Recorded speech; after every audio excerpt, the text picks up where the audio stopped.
Alrighty, good morning. We are live with another episode of College Coffee Talk. Pearl and Andy Lockwood. Good morning, Pearl. Good morning. Hi, Andy. Hi, everybody. So this is a show about all things college knowledge that you can use, particularly about giving your child the almost unfair advantage to getting into their dream school. We also talk about scholarships and other ways to pay for college, financial aid, SAT, ACT, you name it. Today's episode is going to be, I think it's going to be a little controversial. I think it might be a little bit of a doozy. And it's not just about us preaching to you or anyone watching this. It's also giving ourselves this advice. How can parents support their children in the college application process without overstepping? Yep. In other words, how not to be a helicopter parent, even if you believe that if you don't micromanage them until they're 35 years old, nothing will ever get done. Join us in a simultaneous, synchronized sip of your morning coffee. Good morning. Let us know in the chat that you can see and hear and share what you're actually drinking this morning with us. So you're having cappuccino? You're having a cappuccino. I'm having a latte macchiato. It's a different button on our coffee machine. Oh, I thought you had a whole different brewing process. Well, the machine does. Okay. I do not. Okay. All right. That's good to know. Yeah. So welcome. Vital Let me see who's plan. who is joining us here. I see Patrick is here, and if anyone has any comments or questions, doesn't have to be coffee related, pop them in here. Hello to MD and Michelle. Good morning, Dr. Michelle. Hopefully not seeing patients right now. Hopefully you just focused in on us. Terrific. So we've talked about this for years. Yep. And by the way, we have 4 kids, 3 in college. So we talk about this between ourselves also about trying to thread that needle between supporting and helicoptering or and snowplowing. hamstringing. Yeah. So there's the immediate need, right, which I think is nothing's getting done unless I step in. And that's more her than me. But Here I come to save the day. Something like that. Oh my God. What is it? Underdog? It's Mighty Mouse. Mighty Mouse. Mighty Mouse is on his way. Right. Okay. But it's fact-based, and you've said guilty, but in your defense, there are some situations where nothing's going to get done unless you actually do it. I just don't know where that line. There's a line that you have to cross, and I think sometimes you hit it too quickly, but your results kind of speak for themselves too. And I think a lot of people watching this can relate to that. So we are, we're our own clients also. It's not just about us giving advice here. There's a knee-jerk reaction in parents or people to do something, to actively do something. And what could be equally as important is to have the absence of action, not do something, to actually have restraint and hang back and don't dive in and help and save and rescue. Right. So Pearl alluded to the fact that there's this, and I said this. There's this immediate need that you have to update your financial aid ID, your FSA ID. You've got to get a draft of your essay over to me or someone on our team to read it. If you do too much reminding and prodding and nagging, number one, you will certainly chip away a little bit at your relationship with it, whatever you have in a very stressful period of time for both of you, mom and child. I could be saying dads, but let's be honest, it's really moms for the most part. In defense, he's not being misogynistic. In the bird's eye view of the hundreds and hundreds of families, I'll just speak for myself. I see it is typically the mother. Yeah, it's only like 99%. I mean, it's not everyone. There are exceptions. Yes, but the longer term ramifications of doing this, and we saw an extreme example a few years ago with the Lori Loughlin, Felicity Huffman. I'm going to pull all these strings. I'm going to bend over backwards. I'm going to pay all this money to get you in somewhere, and then the kid gets in. But how does he or she feel about themselves? Because the message with Lori, if you're watching, and Felicity, and any slightly less aggressive parent is that you couldn't have done this on your own without my overstepping. That's right. So there's a fine So line. damaging. It is damaging, and every kid's different too, right? So I mentioned we have 3 in college, we have 4 total. 2 of our kids probably needed a little more of the push than the other 2. One was not coachable at all, and the other one was coachable in that he trained you to do everything for him. So that's a form of being coachable. I think you were the coachable one. I've always been told I'm very coachable. Yeah, well, let me agree publicly here on the Facebook that you are very coachable. But I think that looking back, I don't think that I don't know if you agree with me or disagree with me. I think you will agree with me that wasn't the right move because you kind of forced the issue a lot, and then things didn't work out so well for that situation. Right. And I'm not saying that's always the case. I mean, sometimes it works out. Plus, what have I done in a teaching moment to impart those skills to my own child in that instance where you come in and hovercraft in and swoop in and do it yourself. It is easier to do it yourself. I'm very able to do things much faster and whatever. That's probably the attitude. But what are you teaching your child, and what's going to happen next time? What's going to happen when you're not around one day? Right. So that's the bigger picture that we're alluding to here is that, number one, deep down, they may not admit this, and it may not be apparent, but deep down, they have to have that imposter syndrome that you did everything for them, or they wouldn't be where they were today had mommy or daddy maybe not stepped in. But number two, you're training them to be dependent, Right. and not to be able to take full responsibility. So at some point, and in some cases, in the very near future, when they get out of college or when they try to get an internship, when they're in college, that's when the chickens start coming home to roost a little bit, when maybe mommy and daddy can't be there. Although some parents do show up on job interviews. That's a common thing, by the way. It's bananas. Yeah, it is bananas. But that's been happening for years. And they call the hiring manager to find out why the kid didn't get an offer. Right. So many awkward stories but that would be a big digression here.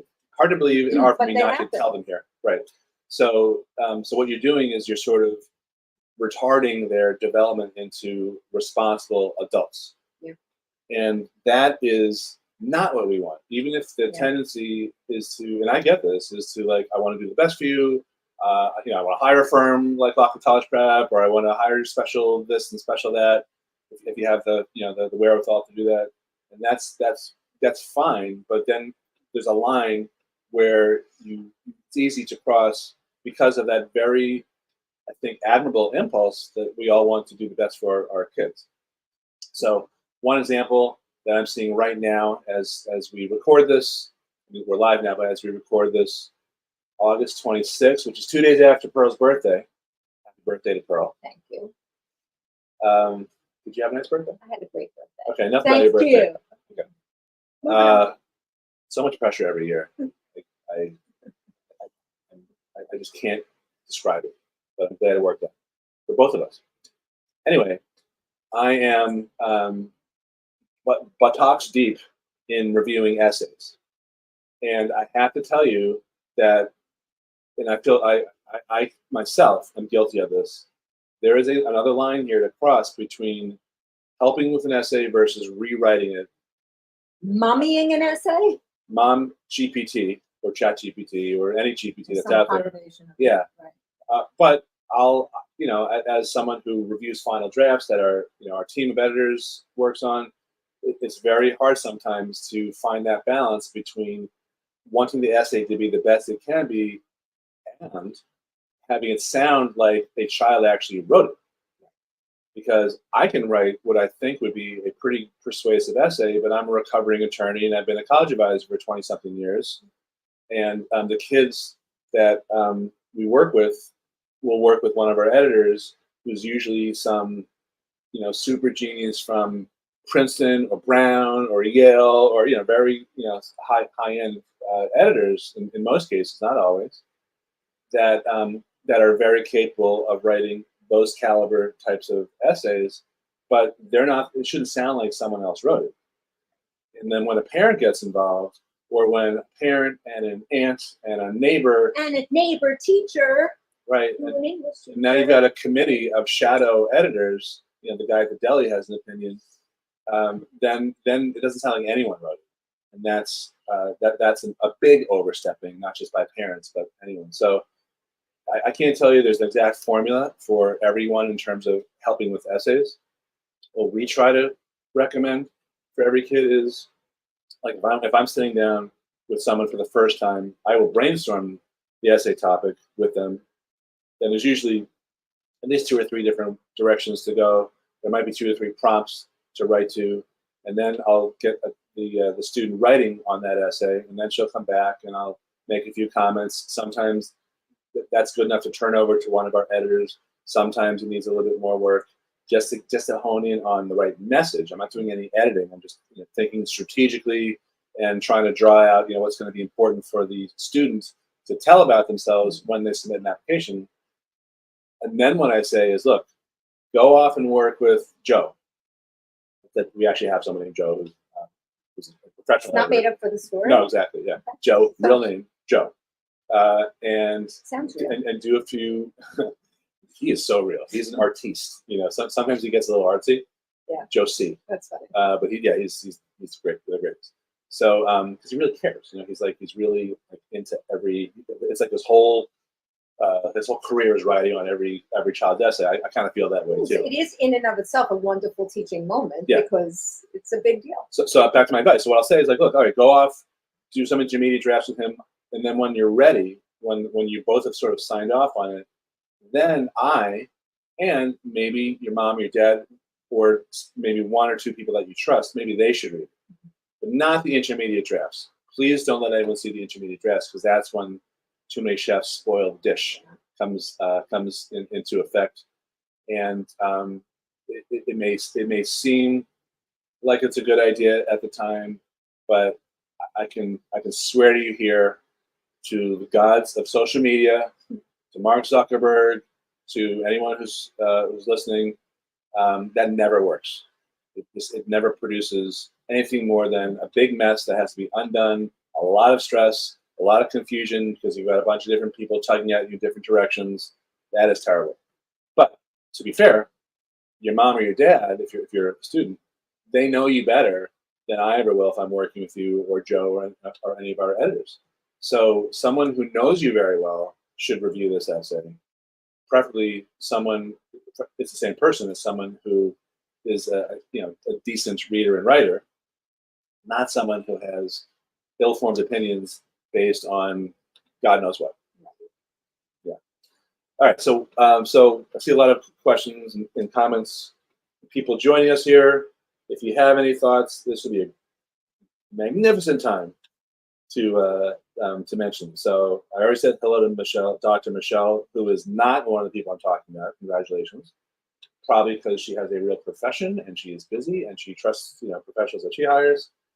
It would be like going to see Dr. Michelle and disagreeing with all of her Expertise. Yeah, all her expertise. Years of expertise. No, I want to take that medicine and this one, and you prescribe this to me. Okay. And I expect to feel better. Right. I want the results, but I don't want to take your advice. Right. Rebecca, Len, Michelle, guidance counselor Michelle, school counselor Michelle. Hello. Appreciate that. Sampan Janine. That's highly possible. I got that wrong. Leslie, Kareen, Walayat. Rebecca says happy birthday to you. Thank you. Natalie, Heba, Joe, different Joe, Adam, Ellen, Vac9 client, Lauren, and Gordana. Nice. So Feelings, thoughts, and musings about over-involved parenting. Well, I have more. Anyone. So, so how can you support if it's not going to be overstepping, over editing the essay? I think helping your kids get organized is a very big deal. So I ran a boot camp yesterday. It was our fourth one this summer, our fourth session, and I spent a little bit of time with a few of our students for the second or third time, helping them.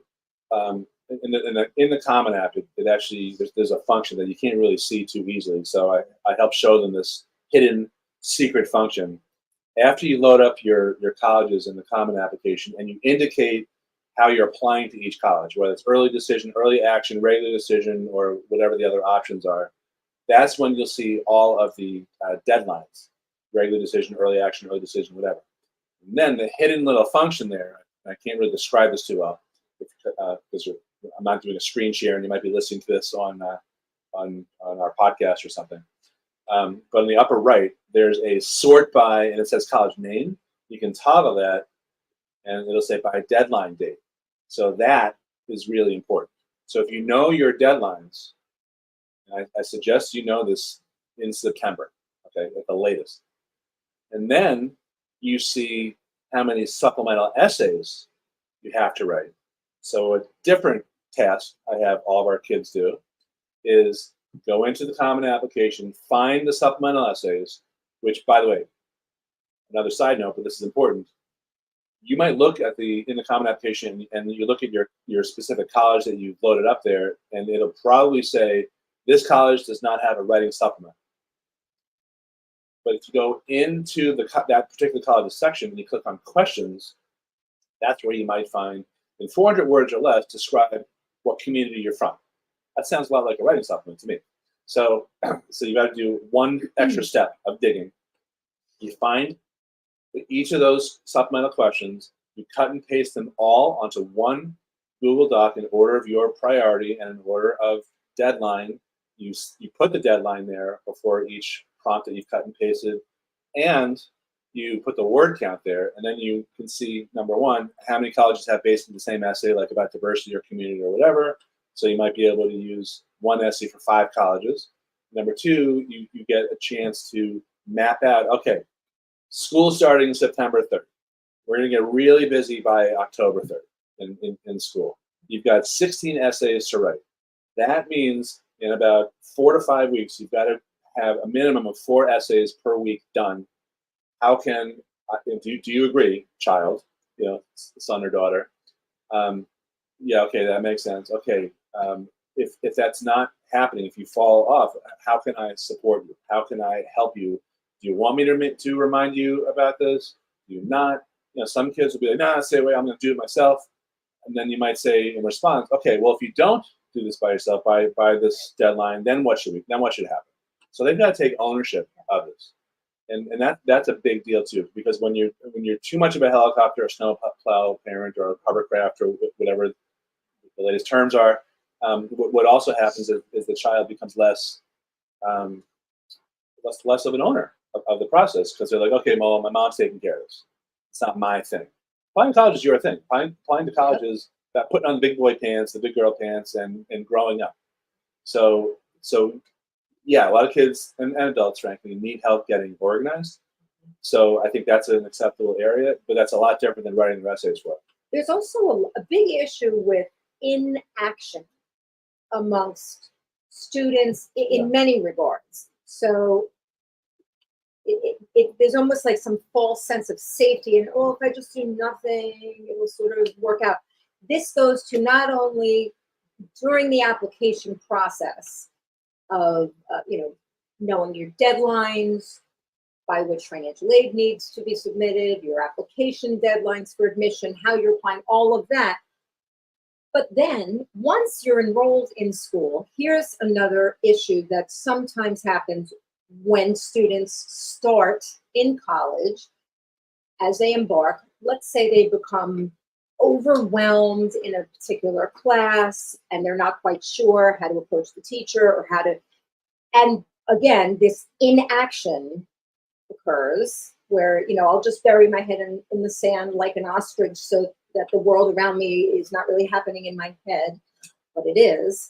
And then what happens is deadlines for withdrawing from these classes in a way that doesn't have a blemish on your now college academic record, that inaction could have been easily prevented. So for all the kids who've just started, or in August, not only as to dropping classes or changing classes, but sometimes, I'll give another example. These are important things that I have seen affect our clients in past years. We had another student who, unfortunately, there is such an epidemic of depression and anxiety in our college-age kids and teens and unfortunately, while it's improved, there is still considerable shame around these and stigma around these issues.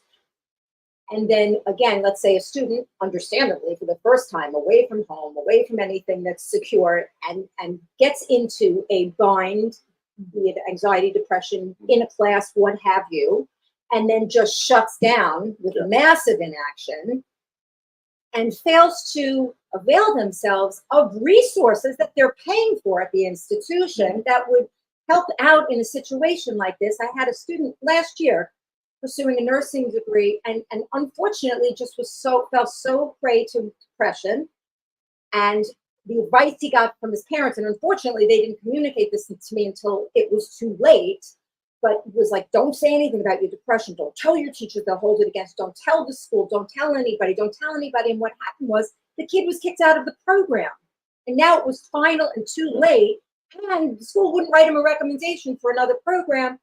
All that had to happen was this kid needed to go in, and this is where the inaction, has to turn into action and self-advocacy when they get to school, so that they understand there is an accessibility department that deals with this, that you have, this condition and it interferes in this way. This is not atypical. Unfortunately, it's really typical.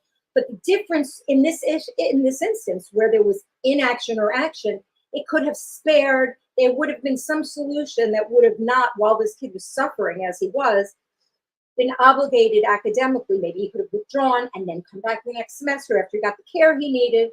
But none of that happened because of an inaction. So it's really important not to strip our kids of the ability to advocate for themselves, figure out things when things are not in a straight trajectory, because life is not a straight trajectory, as we all know at this point. We have to equip our kids to get in the driver's seat when there is that adversity and take a beat and figure things out. Seek counsel. This is where you can be involved as counsel with advice, not replacing the students' learning curve and ability to learn and figure things out for themselves, help themselves out. Well, that was a little off topic. It was, but it wasn't. It wasn't. It wasn't. No, it wasn't. It was important. It was important. It's sort of like the Ghost of Christmas Future. Yes. What you just showed. That's right. So I think, it is all related, actually. Just to sort of sum up everything here,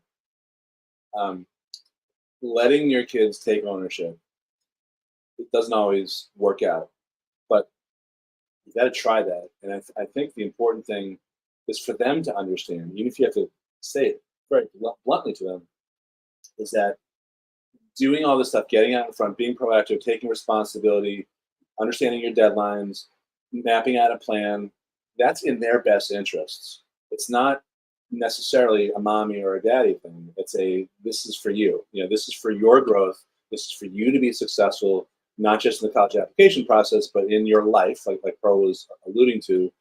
And this is you're the one who should be driving the bus here, not me, not mom, not dad, not whoever.